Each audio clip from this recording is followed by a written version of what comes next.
뻑큐, 뭐 코리안 뻑큐, 뭐 샤트 까땐 난리가 났답니다. 안녕하세요, 크리스입니다. 오늘 청기 누설 시작합니다.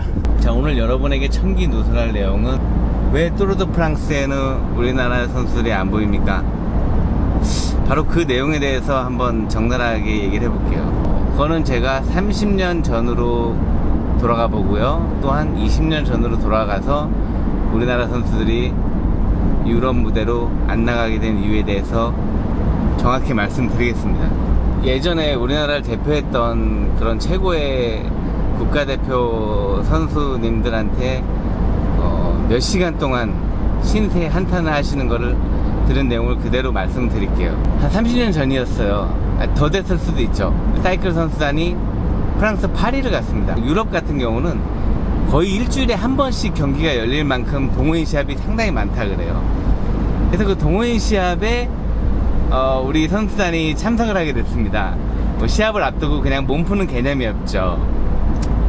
근데 그때 당시 참가비가 뭐 좀 있었어요. 한 15,000원 참가비를 내면은 한 100만원을 가져가는 그런 경기라 그래요. 근데 그런 경기가 너무 많이 열리다 보니까 그거를 주 직업으로 하시는 동네 선수들도 있다 그래요. 그래서 잘하는 선수, 그러니까 머리급 선수죠.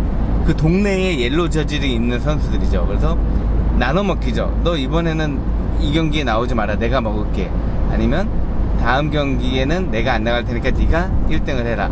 상금을 나눠 먹기 식으로 해서 참여하는 선수들이 엄청 많대요. 그때 열린 시합도 모 선수가 당연히 1등을 하려고 했는데 한국에서 국가대표 선수들이 왔다는 말을 듣고 상당히 긴장을 하게 됐대요.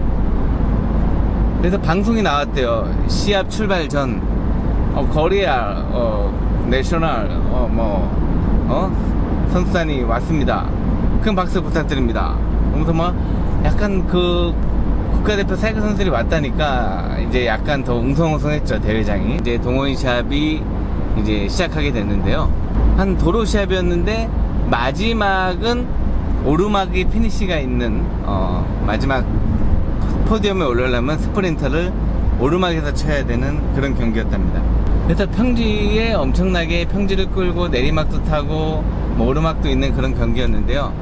오르막은 그렇게 많지 않았었대요. 그래서 우리 선수단이 우승을 목표로 참여를 하게 된 거죠. 근데 아무리 동호인 시합이지만 좀 긴장을 많이 했다 그럽니다. 그래도 우리는 직업으로 사이클을 타는 선수고 지금 동호인하고 시합을 하다 보니까 무조건 대한민국의 위상을 보여주기 위해서 어떻게든지 1등을 해야겠다는 생각으로 출발한 거죠. 그래서 그때 당시 실력 있는 선수들이 모두 출발을 했습니다. 결과는 참담했습니다.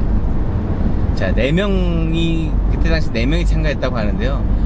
다 우리나라를 대표하는 선수들이었습니다. 동호인 시합이지만 출발을 하자마자 시속이 교대를 못 받아줄 정도로 거의 쉬는 시간이 없이 엄청난 속도로 달리기 시작했대요. 막 40, 50km 막 끌어제낀답니다.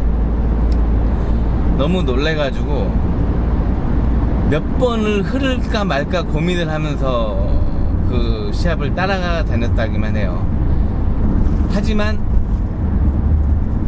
내리막 코스에서, 그러니까 평지나 약 오르막은 어떻게 깔딱깔딱 하면서 따라갔는데 내리막 코스에서 동호인 시합인데 시속이 100km가 나오더래요.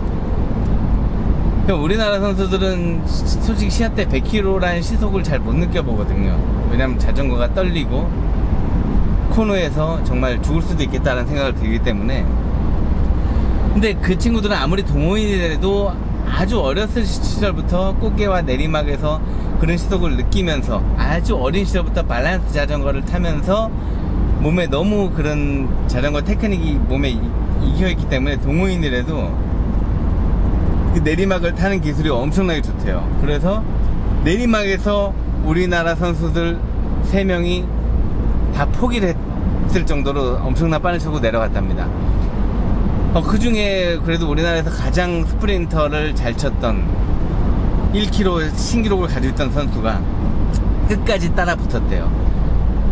붙었지만 흘렀습니다. 내리막에서 흘렀지만 평지에서 겨우겨우 따라잡아가지고 붙고, 오르막에서 살짝 겨우 따라가고, 또 내리막에서 흐르고, 이거를 몇 번을 반복했대요. 그래서 포기할까 말까, 이제 와서 하는 얘기지만 포기할까 말까 엄청나게 고민했지만, 그래도 대한민국의 자존심, 코리아 마크를 걸고 출전을 한 경기이기 때문에 동호인 시합이지만 정말 최선을 다해서 따라갔답니다.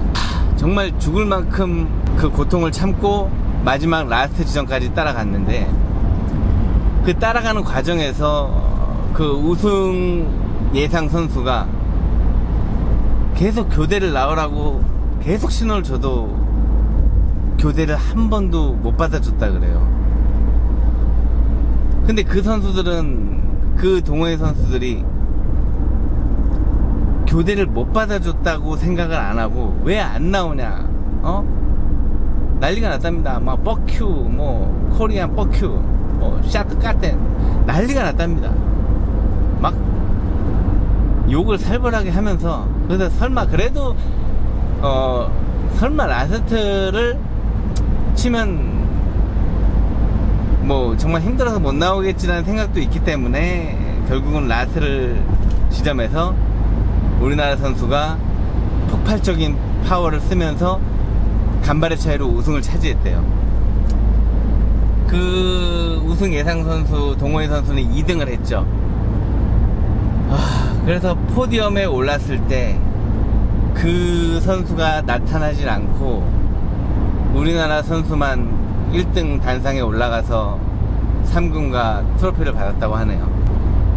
그 뒤로 그 선수가 포디엄에 오르지 않았지만 우리나라 선수를 보고 코리안 팍유 막 엄청나게 욕을 했다고 합니다. 그래서 그런 일화가 있어요. 근데 이제 와서 하는 얘기지만 진짜 교대를 안 나가고 싶어 안 나간 게 아니고, 이게 교대를 나갔다가는 바로 흐를 정도로, 우리가 KTX 열차를 타고 가다가 뛰어내리면 그 다시 KTX 열차를 탑승할 수 있습니까? 진짜 그런 정도의 그 고통과 힘듦을 느꼈기 때문에 우리나라 최고의 선수도 동호인 시합에서 물론 1등을 하긴 했지만 그런 수모를 당했다고 해요. 그 일을 계기로 앞으로 외국 시합은 거의 외국 선수들과의 대결은 포기하게 된 거죠. 그리고 또 20년 전으로 한번 넘어가 볼게요. 자, 20년 전엔 또 무슨 일이 있었냐.